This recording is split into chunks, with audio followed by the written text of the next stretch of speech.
Now, to the extent that we develop these algorithms here, my supposition is that whatever we develop here will probably be shared within the VA facility nationwide, as they're all going to be going with a standard system. So it's quite an exciting time, because now you're seeing something which is essentially taking everything that we've done so far and now multiplying it by the thousands of facilities around the country. Now we'll have the capability of doing exactly what we've been doing here. And it started up a couple of years ago. That's extraordinary. And I know there's lots of smart houses out there, but usually nobody actually lives in it. It's just demonstration only, testing, but no one really lives in it. Right. I think yours is the only one that people are actually living, and yours may be the only one that actually turns into a big product. Because usually they just... Right. Well, there's been a lot of emphasis more so on the development of the technology than there has been on how it affects care. Mm-hmm. One of the issues that I've talked to my colleagues at the VA about is that, you've got $500 million is being put into this project right now to implement the electronics in the VA, but you need to close the gap between the instrumentation and the data collection and policy. It's like you have to analyze all of that data. You're going to get big data. You've got massive amounts of information on catheters, devices, and infusion pumps, people, and all of this stuff, and time spent together. Who's going to make sense of all of this information? And how is this going to be relayed to the people who have to make the decisions about saying, well, we need more doctors, or we need to put in a different type of scheduling protocol to make sure that the patients don't wait as long in order to be seen by a physician. These sorts of questions have to be answered by data.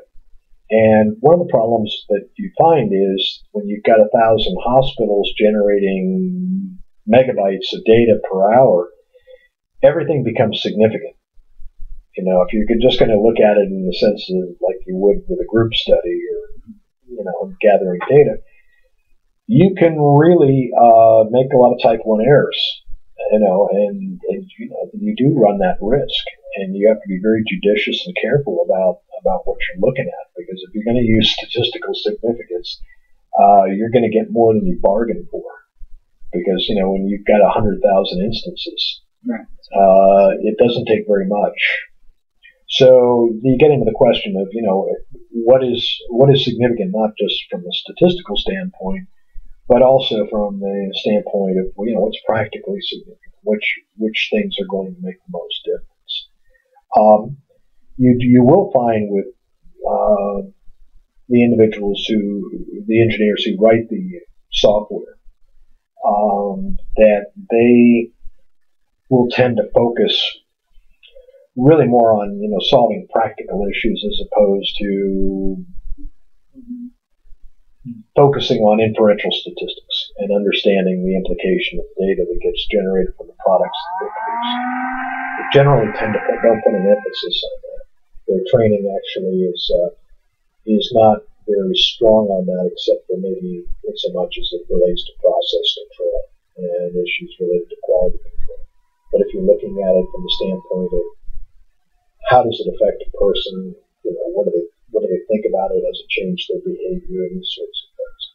What typically happens is you have to go and get a psychologist into the mix somewhere, or somebody who's got an experimental analysis behavior background to start looking at the product and what it actually does to and for the person.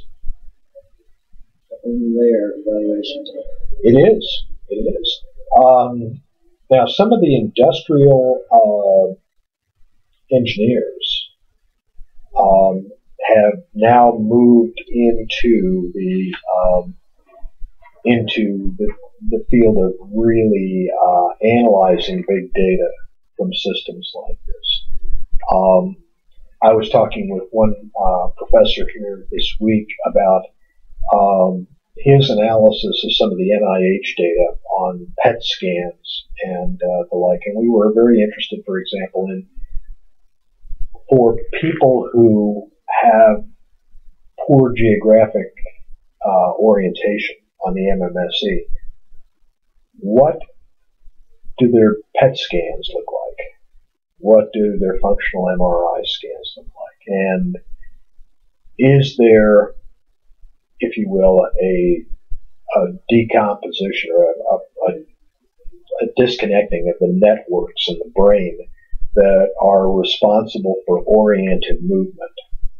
And are we really seeing a shift for these individuals away from being oriented in space and time that's very subtle and can be picked up by our instrumentation, but which might be indicative of some more long-term degradation of it, or degradative process? And, it's one of the things that we can look at because certain data sets like the NIH's data set on dementia is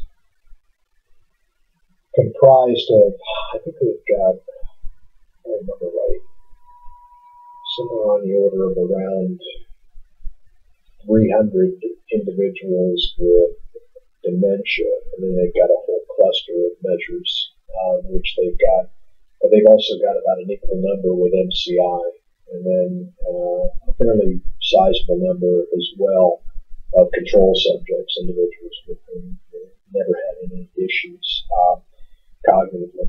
And so they've got MMSEs on all of them, and they've got it broken down by individual items so that you can produce the geographic orientation items and look at those in terms of which areas of the brain are lighting up, if you will, for these individuals. So you can look for specific loci which might be impaired or not firing, if you will, that are indicative of problems in spatial orientation.